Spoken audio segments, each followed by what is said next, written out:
हमारे देश का दुर्भाग्य है जी कि इतिहास को सही पर्सपेक्टिव में समय पर समाज के सामने रखना, उसमें किताबों का महत्व होता है, कविताओं का महत्व होता है, साहित्यों का महत्व होता है, वैसा फिल्म जगत का भी महत्व होता है। आजादी के बाद दुनिया के सामने महात्मा गांधी को सचमुच में सारी दुनिया मार्टिन लूथर किंग की बात करता है, सारी दुनिया नेल्सन मंडेला की बात करता है, लेकिन दुनिया गांधी की चर्चा बहुत कम करता है। अगर किसी ने उस समय हिम्मत के साथ काम करके महात्मा गांधी के जीवन पर एक पूरी फिल्म बनाई होती और दुनिया के सामने रखी होती तो शायद हम मैसेजिंग कर पाते।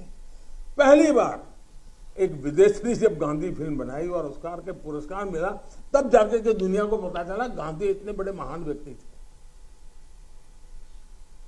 लेकिन कुछ लोग कहते तो बहुत कुछ फ्रीडम ऑफ प्रेस की बात, फ्रीडम ऑफ एक्सप्रेशन की बात करते हैं, लेकिन आपने देखा होगा इमरजेंसी, इतनी बड़ी घटना, कोई फिल्म नहीं बना पाया क्योंकि सत्य को दबाने का लगातार प्रयास हुई हमारे देश में।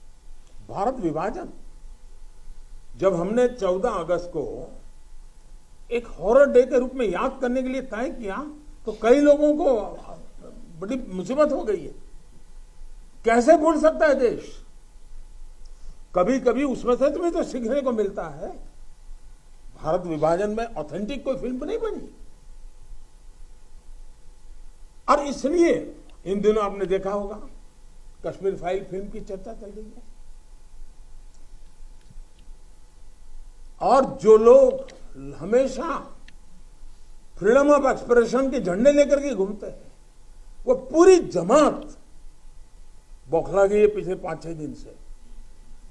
और ये फिल्म का तथ्यों के आधार पर, आर्ट के आधार पर उसकी विवेचना करने के बजाय उसको डिस्क्रेडिट करने के लिए बड़ा मुहिम चला है। आपने देखा होगा एक पूरी इकोसिस्टम, कोई सत्य उजागर करने का साहस करे, उसको जो सत्य लगा उसने प्रस्तुत करने की कोशिश की, लेकिन उस सत्य को न समझने की तैयारी, न स्वीकारने की तैयारी है, न ही दुनिया इसको देखे इसके लिए उनकी मंजूरी है। जिस प्रकार का षड्यंत्र पिछले 5-6 दिन से चल रहा है।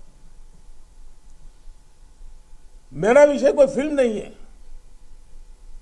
मेरा विषय है कि जो सत्य है उसको सही स्वरूप में देश के सामने लाना देश की भलाई के लिए होता है। उसके कई पहलू हो सकते हैं, किसी को एक चीज नजर आती है, किसी को दूसरी नजर आएगी। जिनको लगता है कि ये फिल्म ठीक नहीं होगा अपनी दूसरी फिल्म बनाए, कौन मना करता है?